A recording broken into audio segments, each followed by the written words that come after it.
From boots on the ground to high ground, I'm told that security at this year's event will likely look different than it did in the past in light of new threats from new angles. Leclerc has got past her! The many moving parts in a Formula One race rely on teams of experts. And so does the security surrounding this world-class event. What is different with this year's F1 race as compared to previous years when it comes to security and threat assessment? Well, Darcy, I think since really beginning of this year, starting off with the tragedy in New Orleans on New Year's Eve, New Year's Day, you're seeing a real diametric shift. A shift, says Walter Kimball, in how law enforcement polices an event of this magnitude. Kimball is a retired police chief turned motorsports and tourism safety and security consultant, a job that he says is getting more complicated. What we continue to see are new actors that don't have the big social media footprint, don't have alarms being raised by friends and family due to overt behavior, and just striking out, as we saw with the Kirk assassination, with two of the houses of worship that were attacked. Situations where he says law enforcement had little to nothing on their radar. We're standing on what's going to be part of the race course. We've got the stands there. There are a lot of tall buildings around here.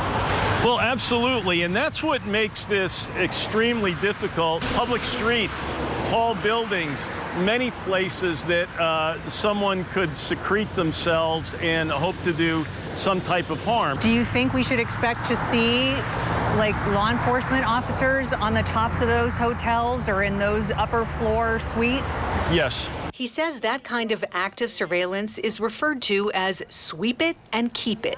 Where you're going to sweep a particular high ground, either secure it or place a law enforcement officer there so no one else can access that high ground. In addition to increased high ground surveillance, Kimball also expects more scrutiny of access passes, more layered levels of frozen zones for vehicular traffic, and more complete shutdowns of specific areas. He says officials must always prepare for the F1 event to be a potential terrorist target, but hopes the recently brokered ceasefire in Gaza may turn the temperature down. But we always have to remember that you're bringing many race teams from all different parts of the globe, and that brings with it some different socio and political, could be upheaval towards the event.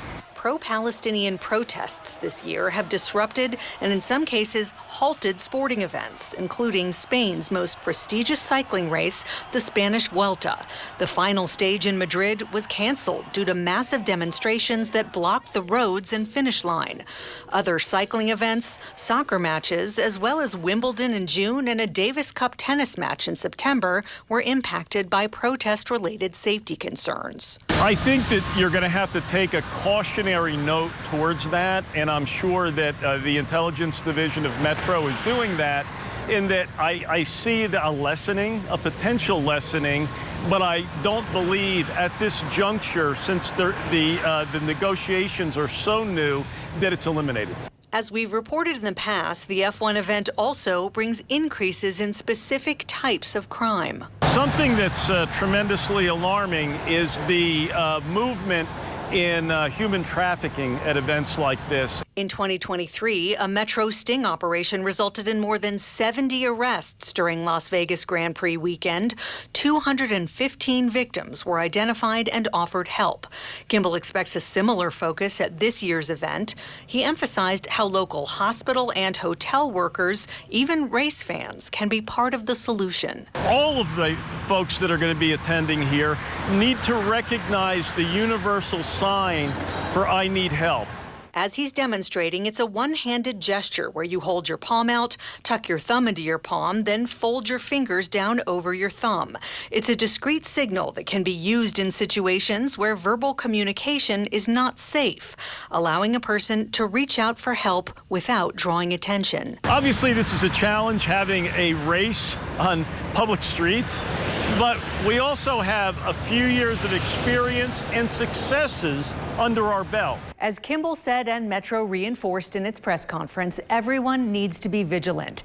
If something doesn't look right, report it to police or a security officer. For those attending the race events, arrive early, be ready for additional security scrutiny, and follow all directions from race staff and law enforcement. I'm Darcy Spears telling you what's the deal.